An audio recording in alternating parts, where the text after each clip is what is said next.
स्वागत है।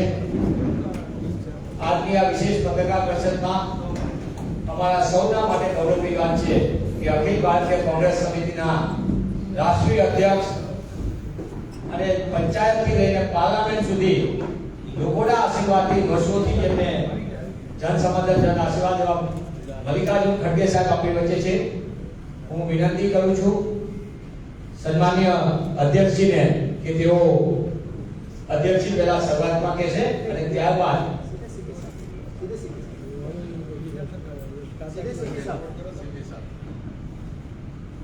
વધુ સમય ન લેતા અખિલ ભારતીય કોંગ્રેસ સમિતિના રાષ્ટ્રીય અધ્યક્ષ સન્માનીય મલ્લિકાર્जुन खड़गे जी पत्रकार भाई बहनों को संबोधित करके मैं विनती करता हूं राष्ट्रीय अध्यक्ष सन्मानीय मल्लिकार्जुन खड़गे साहब को कि वो पत्रकारों से बातचीत करें।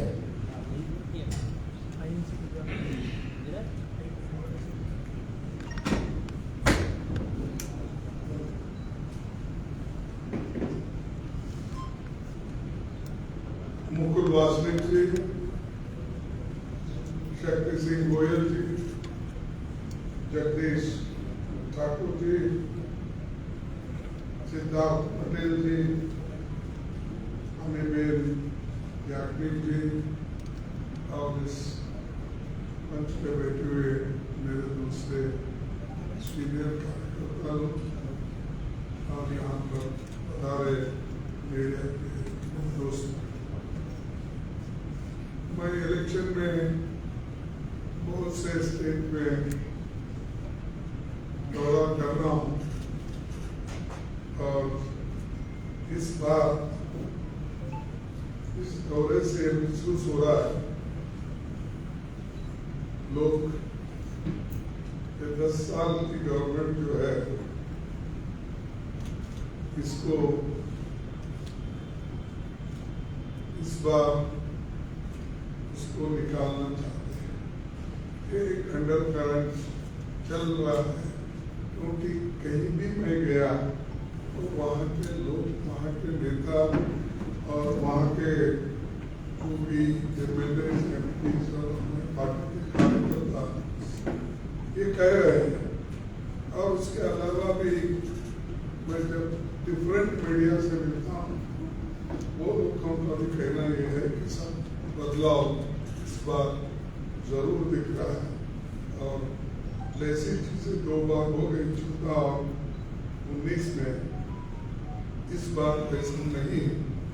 ये लोगों का फीडबैक मुझे है और मुझे भी ऐसा ही लग रहा है कि इस बार हम अच्छी स्थिति में हैं और खासकर लोग क्यों आज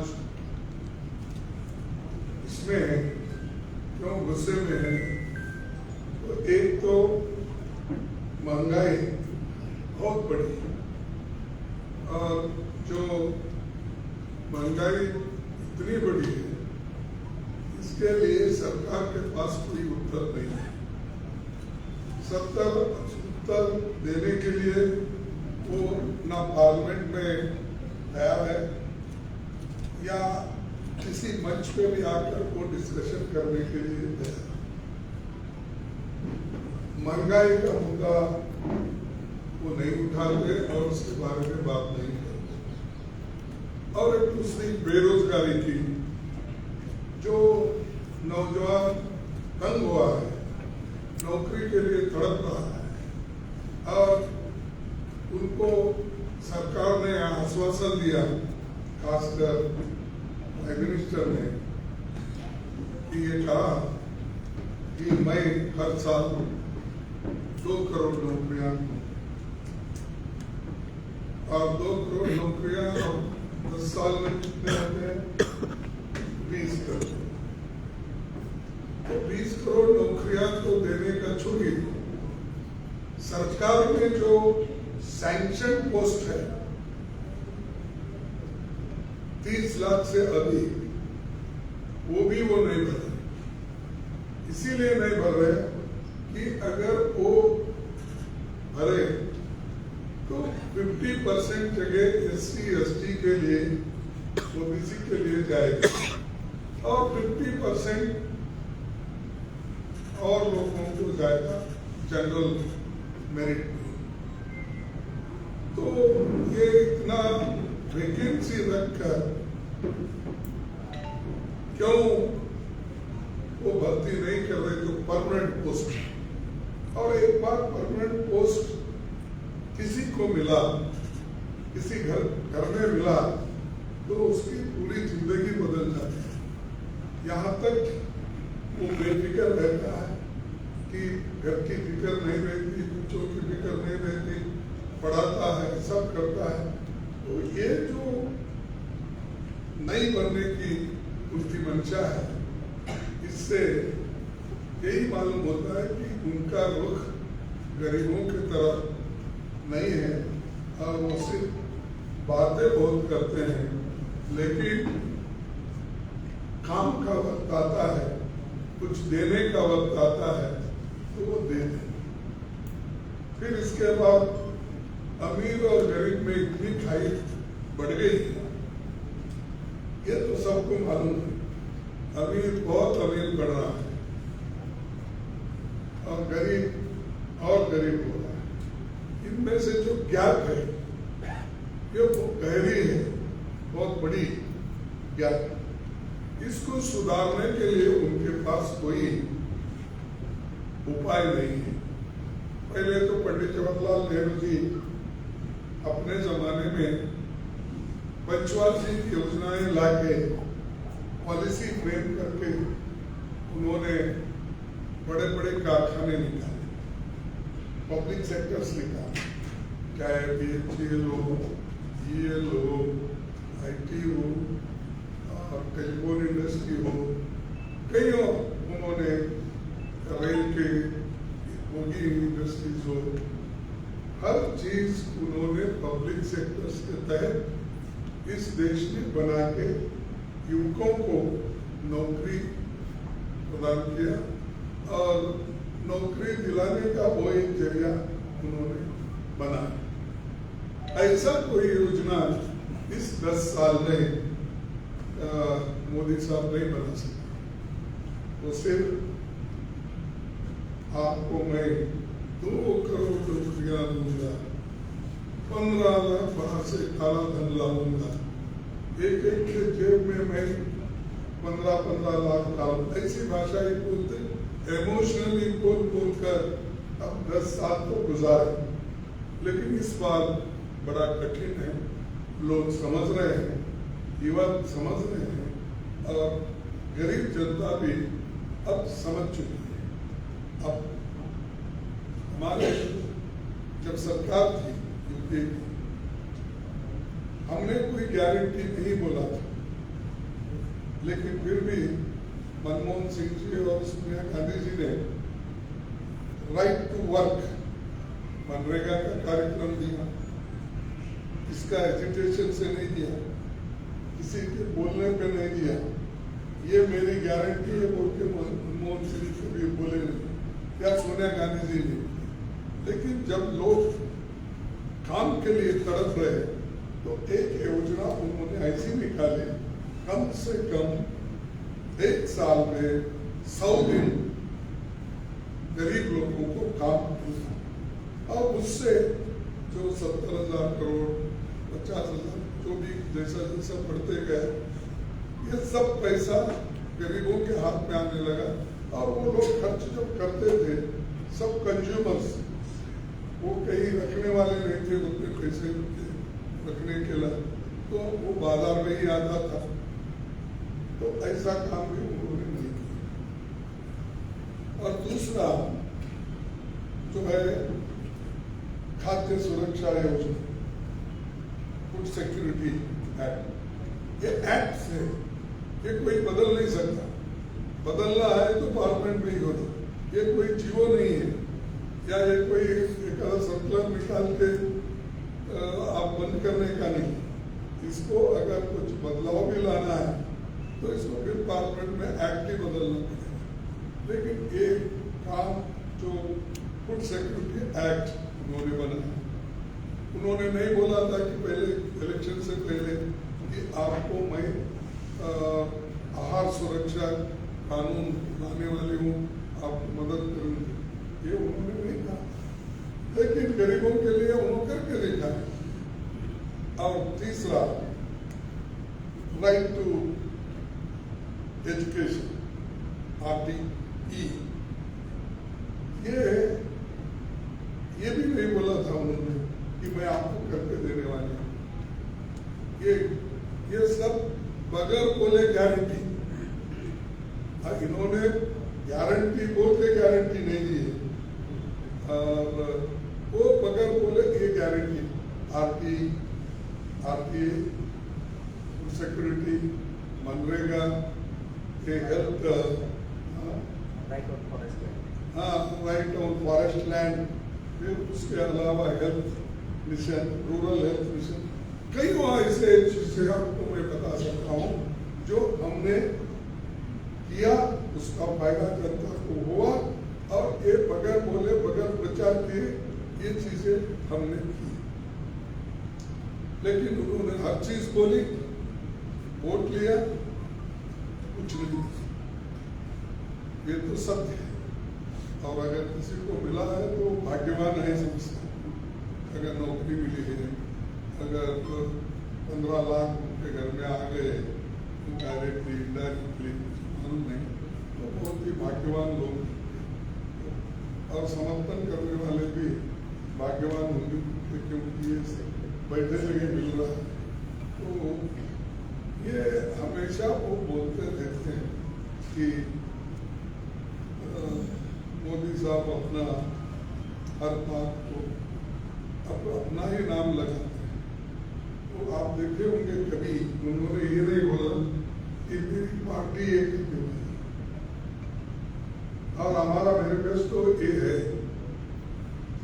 और हमारे मैनिफेस्टो पे वो अटैक कर सकते हैं, लेकिन अपनी मैनिफेस्टो क्या है जनता के सामने बोलते हैं तो क्या बोलते हैं, गांधी परिवार ऐसा है, खड़गे जी वैसा है, राम मंदिर को इन्विटेशन दिए तो नहीं आए, ये चीज भाई ये चीज तो है, आस्था के विषय है, इसका कोई ना नहीं कहता, लेकिन आप क्या किए वो इम्पोर्टेंट। जनता के भलाई के लिए, लोगों के भलाई के लिए आपने क्या किया? क्या आपने हमारे 30 लाख नौकरियां खाली दे दिया? क्या आपने कानूनी गारंटी हम देने का जो वायदा किया आपने दिया? तो ये जो है उनकी जो मंशा है वो हमेशा गरीबों के तरफ नहीं है, और ठीक करने के लिए तो 30-10 साल का मिला तो अपने उनके भाषण सुधरे, लेकिन लोग नहीं सुधरे, उनकी स्थिति नहीं सुधरी। अब तीसरा मुद्दा ये है, ये धरती तो ऐसी है, इस धरती से और यहाँ के महात्मा से पूरा देश और विदेश में भी उनके विचारों से प्रेरणा ली। महात्मा गांधी जी जिन्होंने देश को आजाद भी करवाया, उसी के साथ साथ कई और देशों को भी लोग प्रेरणा दी कि तुम आजाद रहो, बनो। तो इसीलिए तो मार्टिन लूथर के जैसे हमारे मंडेला जैसे उनको फॉलो करते। तो ये चीज एक तरफ, वो भी व्यक्ति, वो भी महात्मा यही पैदा हुआ, यही गुजरात, और दूसरा महात्मा यही पैदा हुआ जो देता हूं उनके कुछ भी नहीं देता। मैं मजाक नहीं कर रहा हूं, एक ही भूमि में एक ही पानी पीने वाले हैं, एक ही स्टेट में रहने वाले हैं, कैसे अलग अलग विचारधारा के व्यक्ति हो सकते हैं। आप देखिए, एक इंसान गरीबों को कपड़े नहीं, जब तक उनके शरीर पे कपड़े नहीं आएंगे मैं कपड़े नहीं पहनूंगा, मैं सिर्फ धोती पे रहूंगा। ये था उनका। एक आदमी ऐसा है 2 घंटे में एक मेरे जैसा जाके बदलते रहते। मजाक का नहीं, आप देख रहे हैं रंगे रंगीले कोट वो अब दूसरों को क्रिटिसाइज करते रहते, महाराजा शहजादा, अरे शहजादा के बाप आप इतने कोट बदलते, इतने जैकेट बदलते, और आपने तो 10-10 लाख 15 लाख को क्या था कोई उनका शेड्यूल ट्राइब दोस्त ऐसा कौन सा शेड्यूल ट्राइब जो 10 लाख की कोट देता है, तो धन्य है ऐसे एक शेड्यूल ट्राइब के नेता लोग हमारे में पैदा हो गए, जो प्राइम मिनिस्टर तो गिफ्ट देने वाले, तो जरूर हमारी हालत बदलेगी और लोगों में तब्दीली आएगी। तो ये महात्मा की सोच, और ये सोच जो अपने लिए जो अच्छे कपड़े होना, अच्छे चीजें होना, तो ये व्यक्ति के विचार कैसे हैं। और दूसरी विचारधारा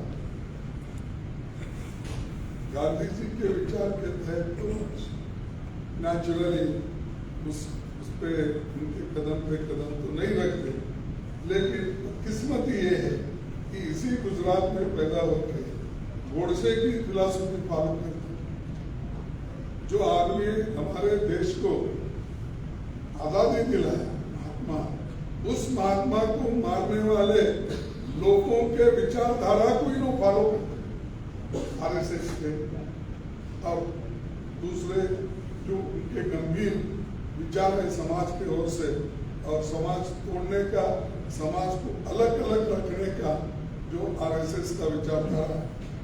और यहाँ तक मैं एक एग्जांपल दूंगा आपको। एक चीफ मिनिस्टर आसाम का, उसने ये कहा कि भाई 4 वर्ण में 3 वर्णों की सेवा करना है सूत्रों का काम। आपको मालूम हुआ 4 वर्णों में से एक वर्ण ऐसा है जो हमेशा तीनों वर्णों की सेवा करे। ये एक चीफ मिनिस्टर बोलता है आधुनिक युग में, संविधान है हमारा, आसाम का चीफ मिनिस्टर बोलता है। तो आप सोचिए ऐसे दिमाग वाले लोग वहां हैं, जब ऐसे दिमाग वाले लोग हमारे पास होते हैं तो देश की हालत, समाज की हालत क्या होती। तो ये बहुत विचारधारा की बात है, तो उनकी विचारधारा अलग है, हमारी विचारधारा अलग है। उस जो पहले से गांधी जी, नेहरू जी, वल्लभ भाई पटेल, मौलाना आजाद, ऐसे लोग जो भी हमको राह दिखाए, उस राह पे हम चलने की पूरी कोशिश कर रहे हैं। और देश के लिए जो संविधान डॉक्टर बाबा साहब अम्बेडकर ने दिया, उस संविधान को भी उसका सुरक्षा करने के लिए या उसकी रक्षा करने के लिए हम प्रतिबद्ध हैं। और रिसेंटली एक बात को नहीं कहना था, क्यों कहे मुझे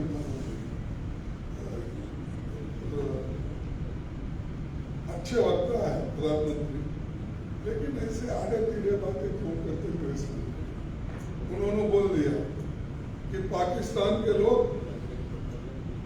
राहुल गांधी को प्राइम मिनिस्टर बनाने के लिए कोशिश कर। ये कहीं होता है? हमारा देश है, हमारे लोग वोट डालने वाले हैं। हम तो तुम्हारे जैसा जाके बगैर इन्विटेशन से गले तो नहीं मिले ना, याद है आप लोगों को? सीधा बगैर इन्विटेशन से फ्लाइट से उतरे, सीधा उसको करते हुए उसके गले मिले, बिरयानी तो नहीं खाते शायद, उसको साल लेके आए, तो साड़ी किसको दिए मालूम नहीं, कुछ साल तो लेके आए। तो ये मैं व्यक्तिगत किसी की टीका करना नहीं चाहता, लेकिन उन्होंने ये जो चीजें करे और दूसरों को बोल रहे कि कांग्रेस पाकिस्तान की मदद ले ली, किसी और अमेरिका की मदद ले ली, ये क्या बोलने की बात? अरे देश के लिए मरने वाले लोग कांग्रेस के एकता के लिए मरे हैं, देश की एकता के लिए मरे और देश एक रहना, इसीलिए तो इंदिरा गांधी जी अपनी जान दी। क्या घर का झगड़ा था, क्या कोई खेत का झगड़ा था, क्या कोई बिजनेस का था, तो उन्होंने देश के टुकड़े नहीं होना अपने प्राण में। राजीव गांधी ने दी। इतने जो अपनी खुद की कुर्बानी देश के लिए करने के बावजूद भी कांग्रेस ने क्या किया 55 साल में, इनका हिसाब क्यों नहीं? मैं देता हूँ एक जगह बैठक के, ऐसा तो मैं हर साल तो उनके भाषण जो भी रहते राष्ट्रपति के भाषण, तो उस वक्त मैं हिसाब देता हूँ, लेकिन वो हिसाब लेते नहीं, उसका उत्तर भी नहीं देते। तो ये एक खूबी उनके पास में है। और चौथी चीज ये है कि हमारी जो मैनिफेस्टो है वो मुस्लिम लीग मैनिफेस्टो, कांग्रेस की मैनिफेस्टो ये मुस्लिम लीग की मैनिफेस्टो हो सकती है। अच्छा क्या है उसमें? उसमें यही है कि भाई युवाओं को हम मदद करेंगे। 5 न्याय है, 5 न्याय में हमने यही कहा, पहला न्याय युवाओं को हम मदद करेंगे। 1 लाख रुपए उनके लिए सालाना हम खर्च करेंगे, स्टाइपेंड देंगे, अप्रेंटिस के लिए देंगे। और दूसरा है नारी शक्ति को हम यानी महिला को न्याय देंगे। उसमें क्या है 1 लाख रुपए हर साल जिस घर में महिला, बड़ी महिलाएं घर चलाती है तो उसको देंगे। ये मुस्लिम लीग होता है, महिला हर समाज में है। तीसरा तो ये अपना किसानों के लिए, एक किसानों के लिए हम कानूनी गारंटी देंगे, कर्जा माफ करेंगे, ये हमने कहा, ये भी मुस्लिम लीग का। और चौथा हम श्रमिक न्याय, ये जो जितने भी उन्होंने कानून चेंज किए लेबर लॉज, उसमें बहुत बड़ा मांग हमारे श्रमिक वर्ग को, हमारे जितने भी काम करने वाले वर्कर्स है, वर्किंग क्लास को बहुत बड़ा नुकसान हुआ। उसको हम रेस्टोर करेंगे तो उनके कानून को फिर हम जनता के कानून के रूप में उनको फायदा है। ये भी मुस्लिम लीग। तो ऐसा कितना बोलेंगे आप? युवकों को दिए, महिलाओं को दिए, किसानों को दिए, फिर अपना श्रमिकों को दिए, और जाति जनगणना। जाति जनगणना क्या किसी को उठा के दे और उसको देना है? उससे ये है कि जैसा सेंसस हर 10 साल करते हैं, हर 10 साल में हमको मालूम होता है कि कितनी लिटरेसी परसेंटेज बढ़ी, कितने कॉलेज हैं, कितने वेटरनरी कॉलेजेस हैं, कितने डॉक्टर्स बने, कितने इंजीनियर्स बने, कितने घर में पढ़े लिखे लोग हैं। इसका सारा पैसा सेंसस में आता है।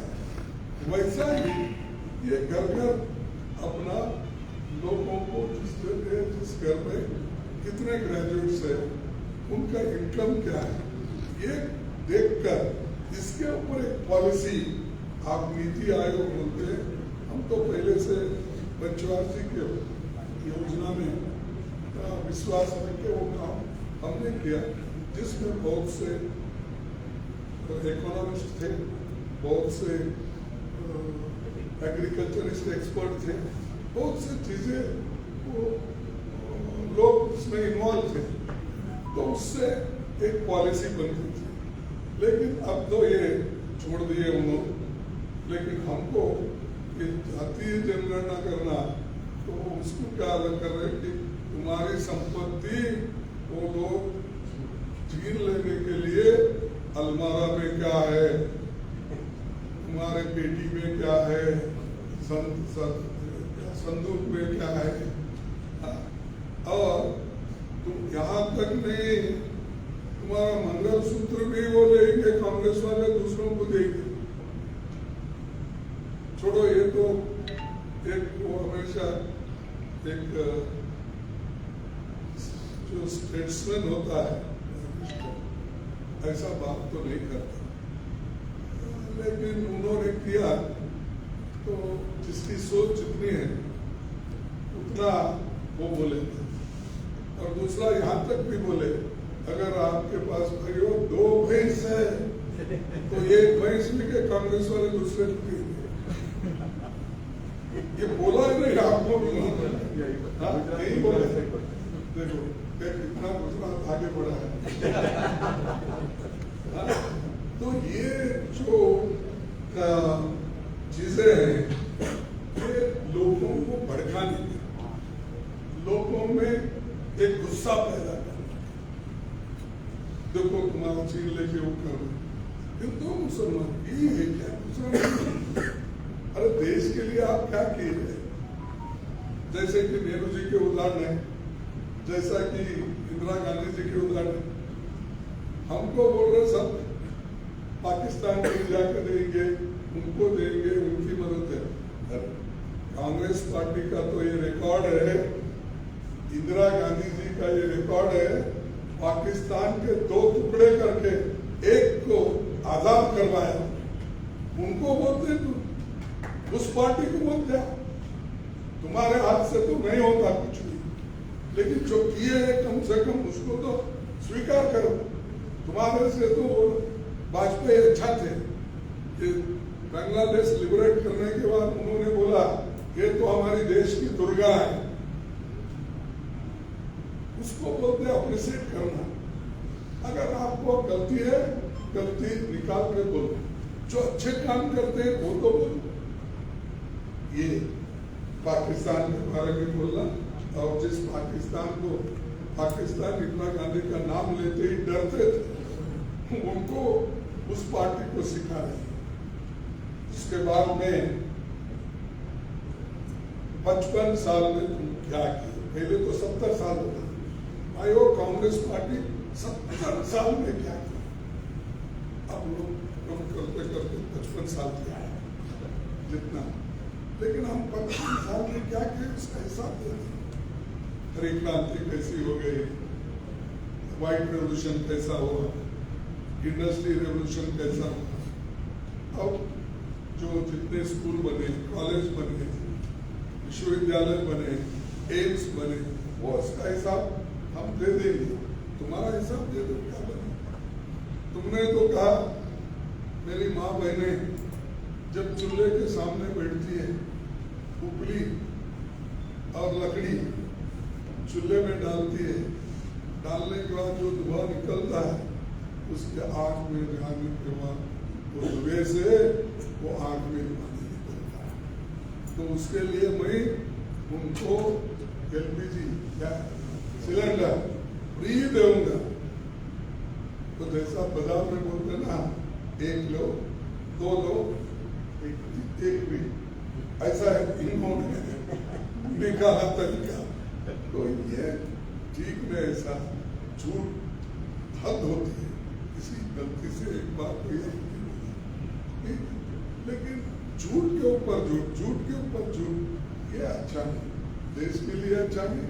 और जो लोग तुम पे विश्वास रखते हैं, दिए हैं हमको, हमारा छोड़ो, हमको तो नहीं मिला तो हम फिर कोशिश करेंगे, लेकिन तुम तो क्लेम करते हो ना सबने दिया, उनको तो झूठ नहीं बोलना ना, उनको तो आप नहीं कहना चाहिए, उनको भी झूठ बोल रहे हैं। तो इसलिए नामी में रखा था, फिर तुलना ठीक नहीं है, फिर किसी और सभा में करो।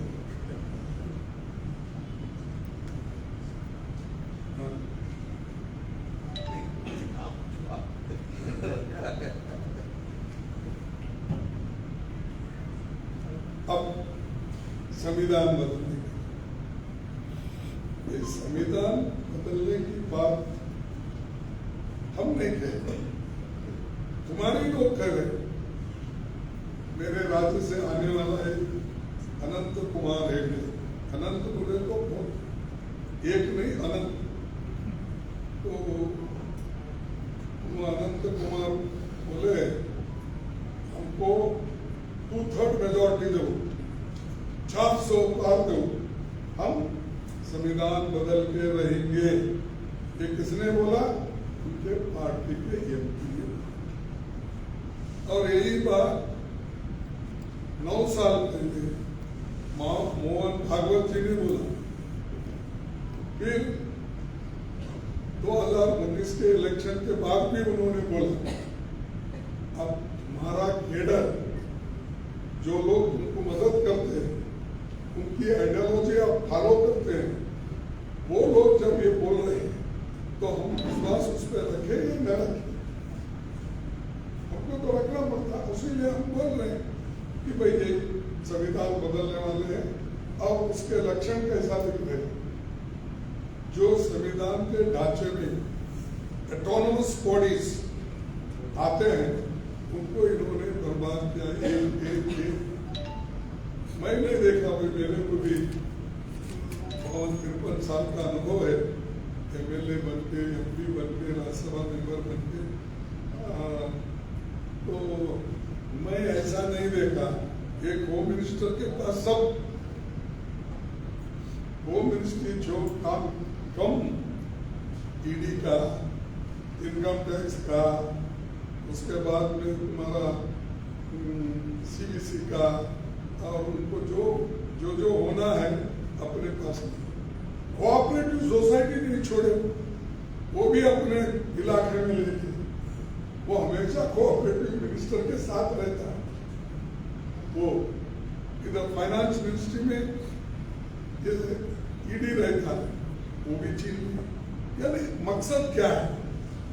तो दूसरे लोगों को काम करने नहीं आता समझ के आप लिए हो, या आप उनसे भी बहुत होशियार हो, या वो मकसद से लिए, क्या सताने के लिए लिए लोगों को? ये बहुत इम्पोर्टेंट। इसीलिए हम ये कह रहे हैं कि ऐसे संविधान के जो ऑटोनोमस बॉडीज है, उनको मिसयूज कर रहे हैं। तो इसीलिए मैं नहीं चाहता कि हमारा संविधान इन के हाथ से नाश हो जाए, हमारी डेमोक्रेसी खत्म न हो।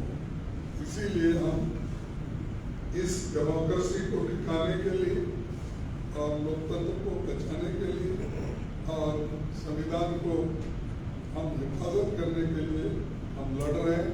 और वैसा ही महंगाई और ये जो बेरोजगारी है, इसके लिए भी हमारी लड़ाई जारी है। लेकिन और एक बात आपको मैं कहूंगा, महिलाओं के बारे में, दलितों के बारे में बहुत बोलते हैं मोदी जी। सब देश में, विदेश में 14 बार गए, 14 बार गए। और यहाँ इलेक्शन के लिए, इलेक्शन अनाउंस होने से पहले सैकड़ों मीटिंग किए के लिए, वोट के लिए। ये मोदी है तो मुमकिन है वोट दे, वो फलाना है, ये ऐसे डायलॉग उन्होंने बोलते बोलते सकता है। लेकिन मणिपुर क्यों नहीं गए भाई? मणिपुर में रेप हो रहे, घर जल रहे, 67,000 पीपल आर डिस्प्लेस्ड। आपके वो देश में नहीं है क्या मणिपुर? तो ये ऐसी चीजें वो अब 1 साल उधर आंखें नहीं डाले, बाकी के सब दिखते हैं। आप कांग्रेस वाले कुछ नहीं किए तो भी ये उनका है, ऐसा बोलते रहते हैं। इसीलिए मोदी साहब जरा मणिपुर जाओ, वहां देखो इलेक्शन के लिए कितना घूमते हो। दिल्ली से लेकर दिल्ली तक घूम रहे। म्युनिसिपैलिटी इलेक्शन के कोई कॉर्पोरेटर ज्वाइन होता है, उसको भी नहीं छोड़ रहे, उसको भी गले लगा के एक कमल का डाल देते हैं। ये काम है प्राइम मिनिस्टर का। चलो कोई बहुत बड़ा व्यक्ति जिससे पूरे स्टेट का पॉलिटिक्स बदलता है, देश में कुछ नया माहौल, कोई आया झट से लपट ले रहे। पहले तो ऐसा नहीं था ना, तो 2 इलेक्शन में तो आप इतना देखिए, इसीलिए नहीं किए कि आप बहुत कॉन्फिडेंट थे उस वक्त। अब आपका कॉन्फिडेंस इसलिए गया है, आपने जो गलत कामें की हैं, वो गलत कामों के वजह से आप खुद डर रहे हैं। और लोग, उनको भी मालूम हुआ, लोग भी अब होशियार हो गए, अंडर करंट है, तो अब उसका शॉक जरूर बीजेपी को लगेगा।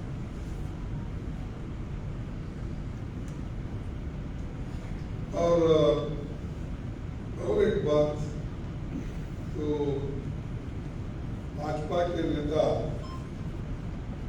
या ऐसे बयान देते हैं बहन बेटियों के खिलाफ, ऐसे शब्दों का मैं बड़ी निंदा करता हूँ। और समाज में भी या फूट डालने का उनके लोग, उनके नेता जो बातें करते हैं जाति के ऊपर, धर्म के ऊपर, ये समाज के लिए अच्छा नहीं। और एक मुखिया आपका नाम मेरे ध्यान में, हाँ, पुरुषोत्तम वाला, तो पुरुषोत्तम खैर वैंदो पुरुषोत्तम था, लेकिन पुरुषोत्तम ने क्या कहा मैं उसको दोहरा कर उसको भड़काने की कोशिश मैं नहीं करूंगा। लेकिन प्राइम मिनिस्टर ऐसे लोगों को सपोर्ट करते हैं, तो आप इस पर देखना चाहिए। कर्नाटक में एक आदमी, एक फॉर्मर प्राइम मिनिस्टर का ग्रैंडसन 600 से ऊपर महिलाओं को दुष्कर्म करता उनके साथ, उसका प्रचार करने को आते हैं। और प्रचार करके उतना ही नहीं, प्रचार करने वाले देवे गौड़ा और हमारे प्राइम मिनिस्टर सब ऐसा हाथ उठाते हैं और इसको जिताओ ऐसा बोलते हैं। इनको जिताओ बोल के जिस दिन बोले लो, उस दिन उन्हें जर्मनी में भाग गया 2 दिन के बाद। ऐसे आज्ञा आपके पास ईडी तो जल्दी मिल रहा है, क्योंकि हमको खत्म करने के लिए, दूसरों को खत्म करने के लिए, लेकिन ये क्यों नहीं मिल रहा? इंटेलिजेंस नहीं है, आईबी नहीं है, और आपका जो दूसरे एजेंसी जो है वो क्या सो रहे हैं और उन्हें यहाँ से वीसा लेके सब पासपोर्ट लेके वो भाग जा रहा है, तुम देखते रहते हो और कर्नाटक गवर्नमेंट को गालियां देते हो। तो ये जो मोदी साहब आज जो काम कर रहे हैं, इसके हम यानी एक व्यक्ति के खिलाफ, उनके विचारधारा के खिलाफ हम लड़ रहे हैं और लोग साथ भी दे रहे हैं और जो चीज कहते हैं उसका उल्टा काम भी करते हैं। तो इसीलिए मैं आपसे यही अपील करता हूँ कि आपके माध्यम से जो अच्छी चीजें हैं कम से कम देश के लिए, उसका तो अवश्य विचार होना चाहिए। और जो जिन चीजों से, जो चीज बोलने से समाज में अगर फूट पड़ती है और समाज अगर टूटता है, ये नहीं होना चाहिए। बस मैं यही खड़गे साहब, राष्ट्रीय अध्यक्ष नड्डा जी ने आज कहा है कुछ तो राष्ट्रीय अध्यक्ष नड्डा जी ने आज एक ऐसा बयान किया है कि कांग्रेस की जितनी अलायंस पार्टियां हैं इसमें मेजोरिटी लोग या तो जेल में है या तो बेल पे है, और इसके सभी स्कैंडल जो है इसके बारे में भी काफी चर्चा की उन्होंने।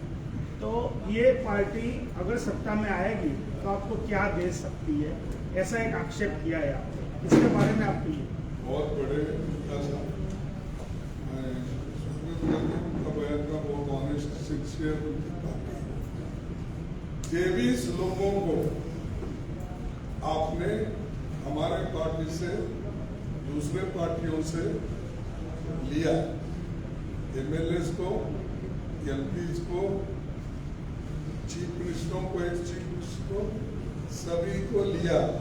क्या कह के लिया कि ये लोग ईडी में फंसे, ये लोग भ्रष्टाचारी हैं। लेकिन वो कैसे आपके पास आने के बाद क्लीन हो गए मुझे समझ में नहीं आता। तो शाह साहब के पास और मोदी जी के पास ऐसा एक लॉन्ड्री है, बहुत बड़ा लॉन्ड्री, उस लॉन्ड्री में वॉशिंग मशीन जो बिठाए, मैं सुना कपड़े डाल के लोग धोते ही क्लीन हो जाते और बाकी चीजें जो क्लीन करने के मैं ये नहीं, मुझे मालूम नहीं होगा कि ऐसा बड़ा मशीन है जिसमें आदमी डालते ही क्लीन होके बाहर, भ्रष्टाचारी जिसको कहते हैं, उस आदमी को अगर उस वॉशिंग मशीन में डाल दिए शांति ईमानदार। मेरे पास के गद्दार लोगों को आपने बोला, फिर उनको राज्यसभा क्यों गया, उनको डिप्टी चीफ मिनिस्टर क्यों बना, मालूम नहीं था।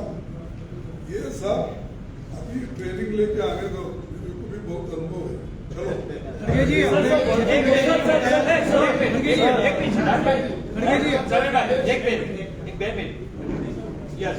अरुणाचल प्रदेश और सर आज राहुल जी ने भी नामांकन भरा, मगर रायबरेली से भरा। पहले अमेठी से भरते थे राहुल जी, इस बार रायबरेली से भरा है। काफी कांग्रेस वर्कर्स भी जानना चाहते हैं रायबरेली से।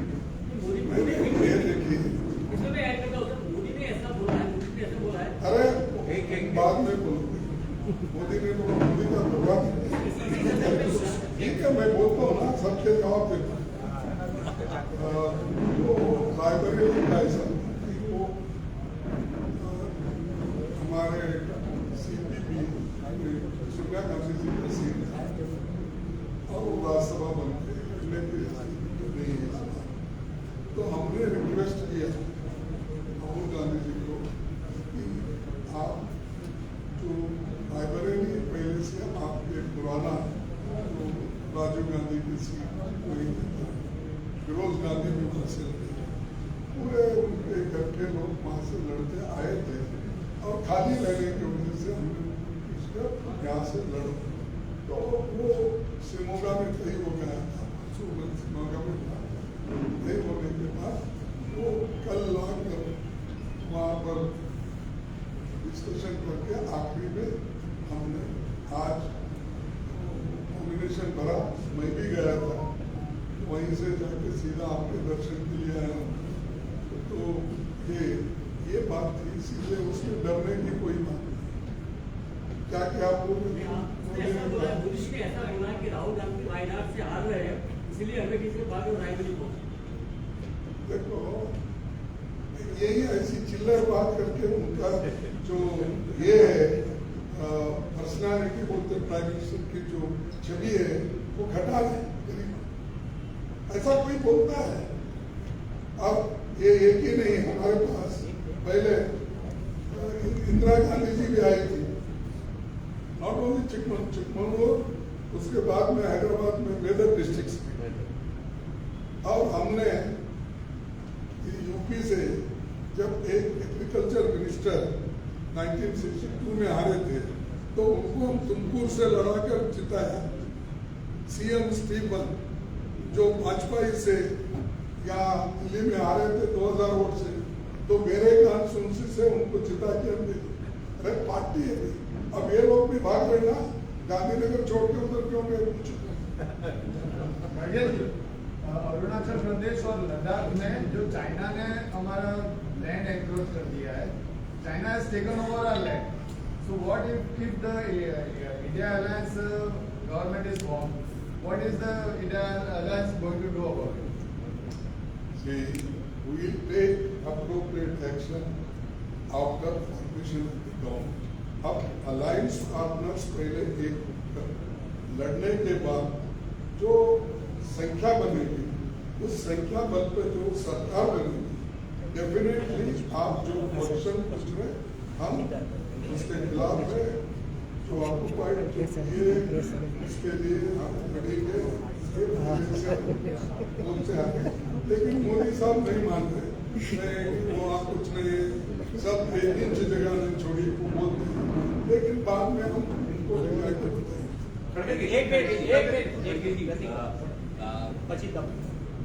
वेमुला का केस था। तेलंगाना पुलिस ने आज हाईकोर्ट में क्लोजर रिपोर्ट फाइल किया है कि वेमुला दलित नहीं था, इसलिए उसने सुसाइड किया। इस केस में बहुत हल्ला हुआ था, कांग्रेस ने भी मुद्दा उठाया था।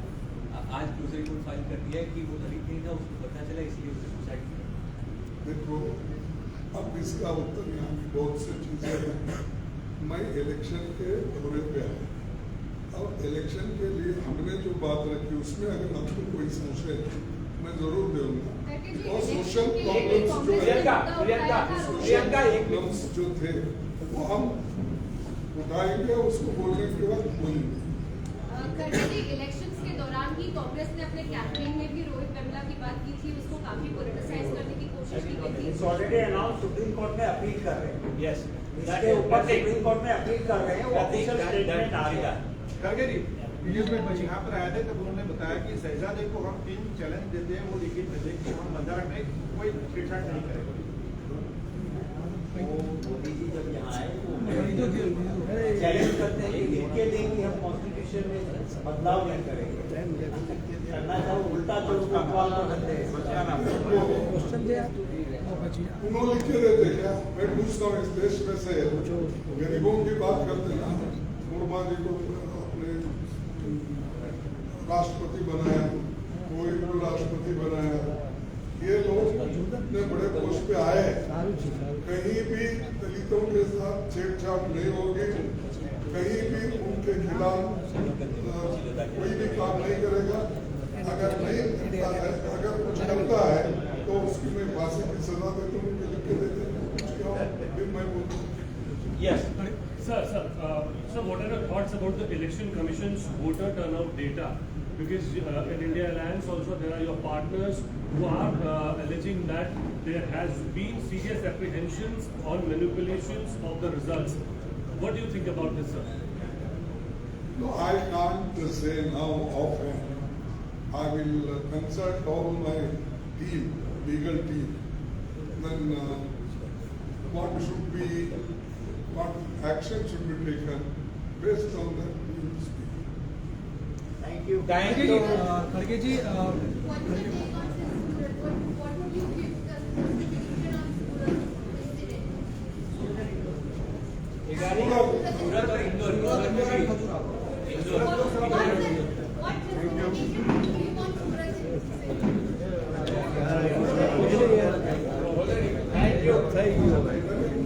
सूरत के मैटर पे मैंने आपको डिटेल बयान दिया है।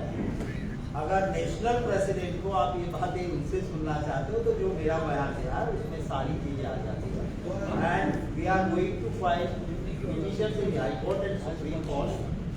अगर अभी कुछ भी हम कहेंगे तो वो लीगल टीम जो अपना स्टैंड लेगी उसके खिलाफ भी जा सकता है।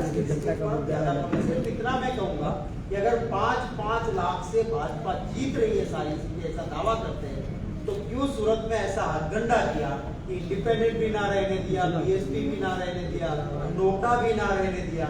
इट मीन्स ये जानते हैं कि ये हालत उनकी खस्ता है। 18 नॉमिनेशन हमारे इसके खिलाफ उन्होंने हर जगह पे हथगंडे किए। मैं धन्यवाद करता हूँ मेरी टीम का कि एक भी नॉमिनेशन हमारा नीचे टेक्निकल ग्राउंड पे वो नहीं करवा पाए। ये हकीकत है। Thank you very much.